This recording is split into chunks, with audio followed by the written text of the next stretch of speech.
Aloha,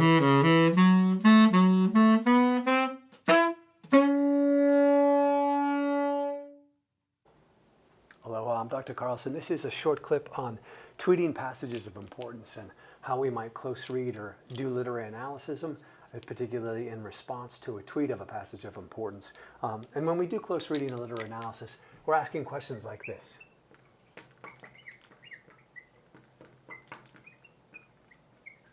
What does it mean?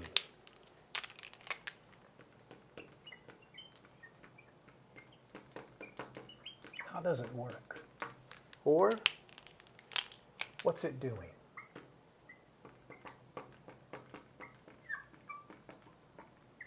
And the it there might be a passage, it might be a playwright, or a poet, or a character, or a text, in all of these cases. And again, these are questions of literary analysis. And so we have a passage of importance that's been tweeted.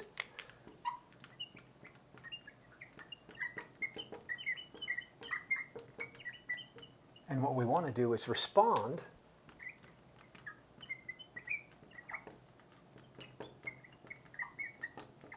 with literary analysis.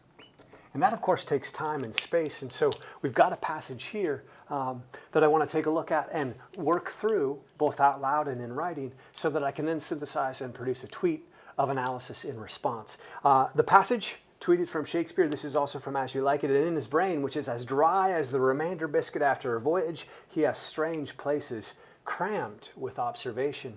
There are a number of things I think that are key for us here. The first of which is that partly what Shakespeare's doing is offering us a simile, the simile of the brain, as dry as a remainder biscuit. And for us, what's key here are these words: brain, biscuit, also remainder biscuit. That in part, this remainder biscuit harkens back to a biscuit, which is something dry but leavened, and it's a source of food, a staple too, in particular, certainly for sailors. And this is a remainder biscuit, so it's one that is left over or used at the end of a voyage, which means it's going to be particularly dry. And much of its nourishment is going to be lost. This is a representation, of course, of the brain here. And so that's really important, that what we have is Jaques speaking of someone else, and really an insult of his brain being like a kind of dried out wafer or biscuit or cracker. And on the one hand, if this word seems foreign or strange to us, which it probably doesn't, we might nonetheless benefit by taking a look at the OED to see what this might mean. And if we do that, for example, and this, the OED is the OED online, not in Google, but in our Sullivan Family Library search engine. If you do that in the search engine and you open up the OED online and you look up biscuit, you'll get in 1A a thing that sounds kind of like what we expect it to be, a kind of crisp, dry bread, more or less hard, prepared generally in flat, thin cakes. The essential ingredients are flour, water, milk, without leaven, but confectionery and fancy biscuits are variously composed and flavored. Nonetheless, what's cool about the OED is that they'll give us examples of when this word first appears in English. And one of those is 1616 in Shakespeare's As You Like It, 1623, Act 2, Scene 7, line 39, as dry as the remainder biscuit after a voyage. So you'll see the shakes appear right there. And this is one of those really cool moments where Shakespeare's coining terms and words that are still important and still being used today. And not all of these words stay. Sometimes they don't. Sometimes they disappear. It's interesting, I think, to note that this moment echoes a moment that we've seen before when Jaques also, as observed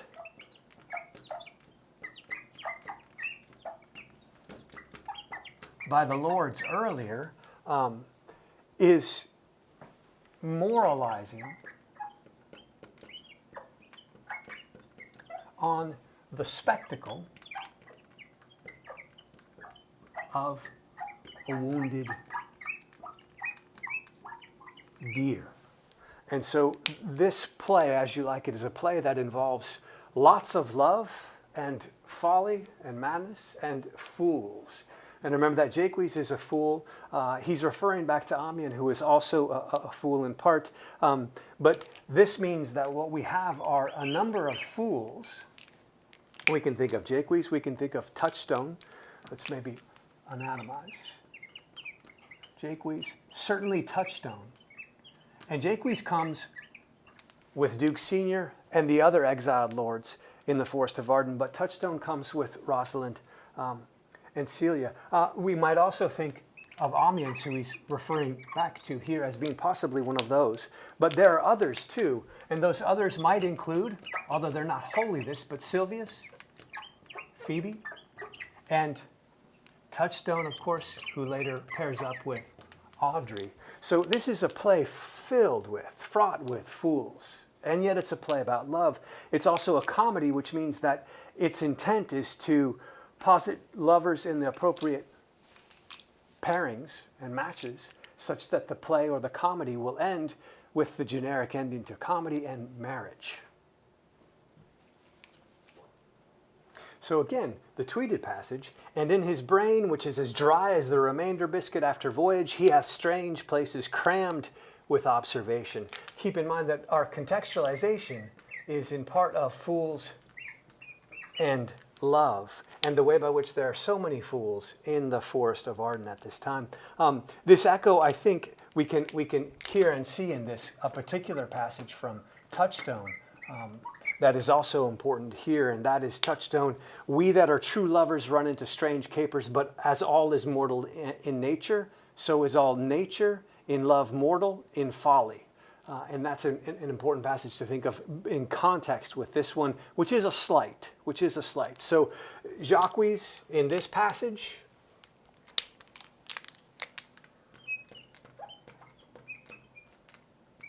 ridicules perhaps a lesser fool, Amiens.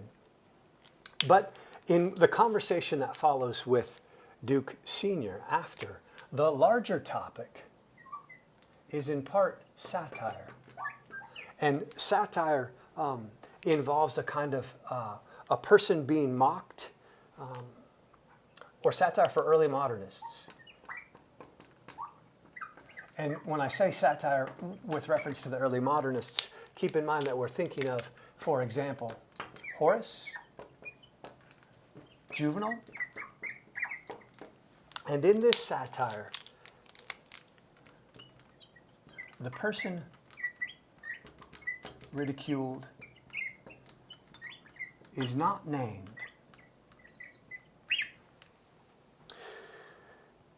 But the namer or identifier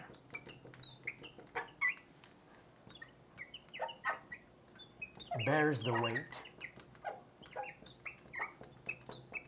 of the ridicule.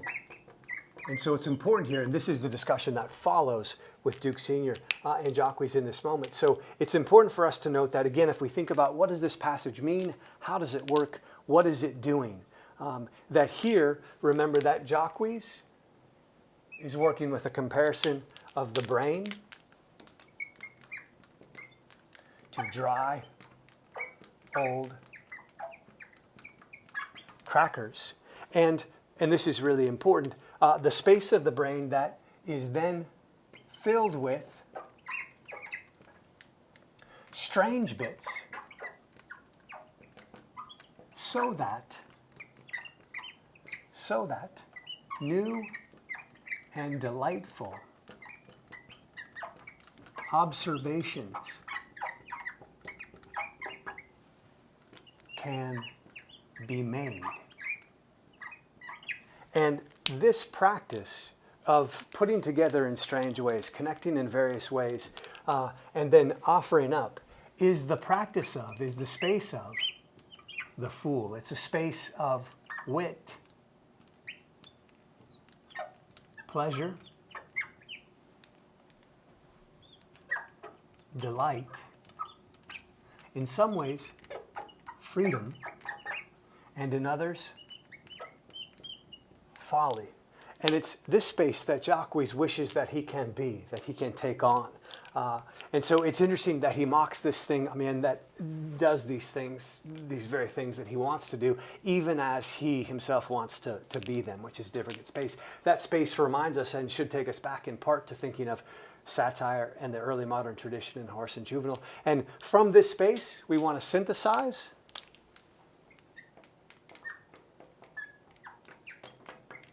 and use our critical thinking to see how might we respond then finally in not just perhaps one, but maybe two tweets of literary analysis. We can do that with easy signifiers, a 1 and a backslash, for example, so we'll show those here.